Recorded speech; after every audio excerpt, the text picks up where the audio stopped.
In the hills of northern Italy resides a former castle whose noble origins were later transformed for religious purposes.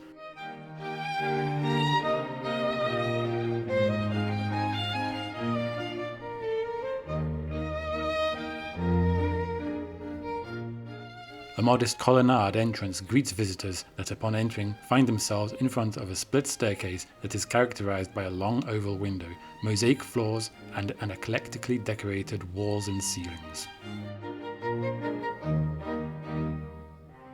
Villa Magnificat was commissioned by Baron Filiberto Antonio di Vallese, who had been granted a county by Duke Vittorio Amadeo II in 1732 as a reward for his service as governor during the siege of Turin.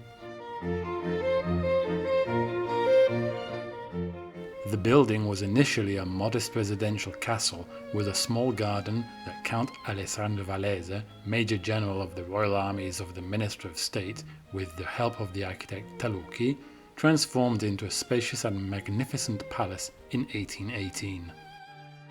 Even if the Italian urban exploration community has given this villa the nickname Villa Magnificat, a name whose religious meaning reflects the modern usage of this building, as soon as one enters the main hall located on the first floor, one can be forgiven for mistaking that nickname for magnificent, and it's not difficult to see why. The long, decorated narrow room is adorned with a pale orange colour with religious frescoes which line the walls and ceilings. Curved arches, tall columns and a dusty wooden parquet floor only enhance the impact of this beautiful hallway.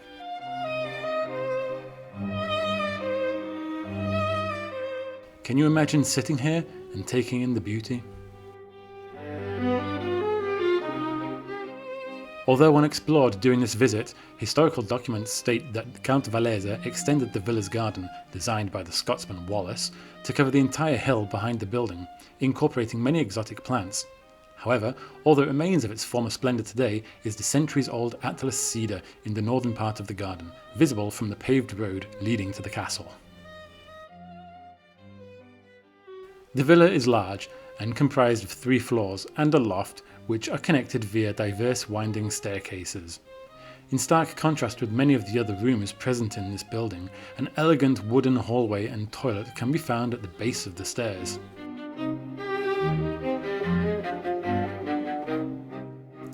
The wooden halls create a closed and almost claustrophobic hallway which leads to a large empty room complete with a firecase, wood-beamed ceiling and traces of the original wallpaper.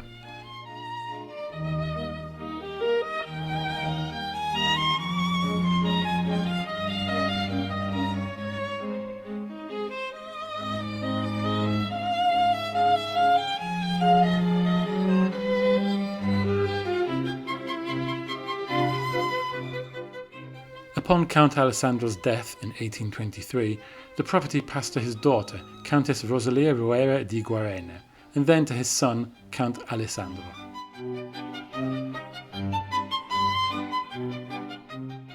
From 1885, the villa and castle were owned by Count Severino, a senator of the Italian kingdom, who, in addition to the conservation work on the castle, made numerous improvements to the villa.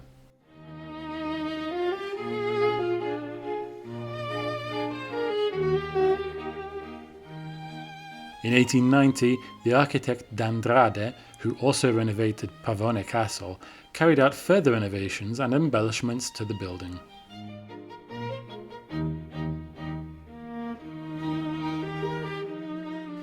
During the exploration of this former castle, it becomes increasingly apparent of the modern religious purpose of the building, that from 1939 to 2003 served as the seat of the Benedictine monastery of St. Michael, housing semi-cloistered Cistercian Benedictine nuns. The rooms which are encountered are stark, empty and sterile, with simple white walls and tiled floors. Basement utility areas still contain heating equipment that probably serve to keep the Benedictine nuns warm during the colder seasons. The residents of the villa turned monastery were well looked after, and a large kitchen, complete with dumbwaiter, served each floor.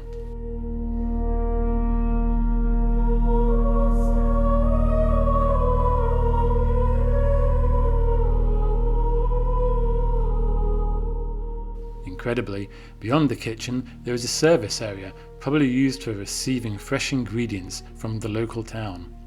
Washing basins that may have once been used for cleaning robes and such now remain covered in cobwebs.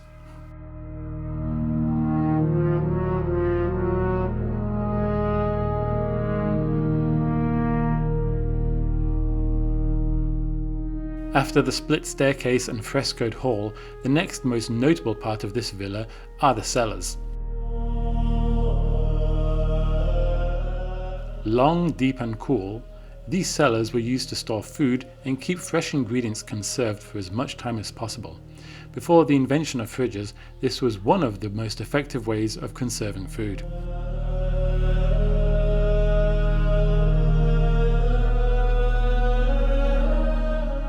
The long, winding underground tunnels can't help but give the impression of being ancient prison cells.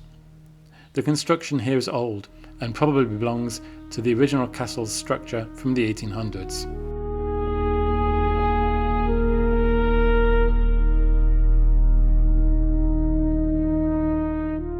Old bottles and jars still remain on dusty wooden shelves, empty as if waiting to be filled.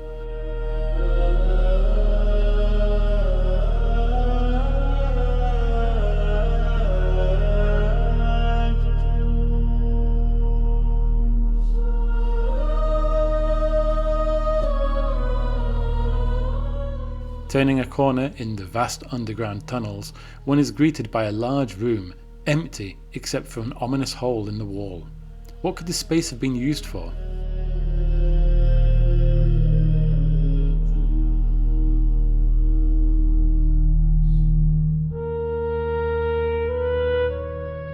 As the exploration continues deeper into the rooms of the ex-monastery, we are reminded of the simpler decor reserved for the cloistered nuns. Simple toilets that differ greatly from the previously encountered wood-furnished toilet.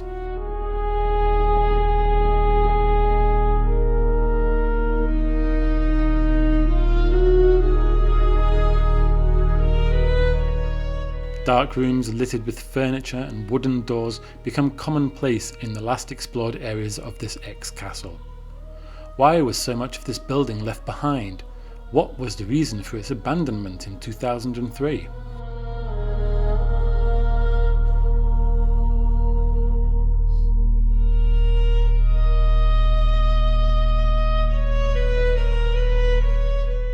Together, we have journeyed through a historic building which served many purposes throughout its life that covered almost 3 centuries, from a residential castle to elegant villa and finally a monastery.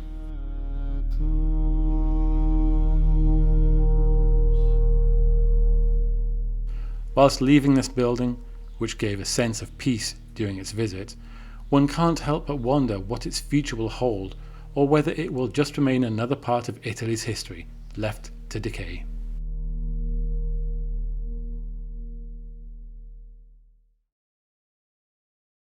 Thanks for watching this video. To see other similar content, please consider subscribing to the channel, and if you liked what you saw, please also leave a like. See you soon!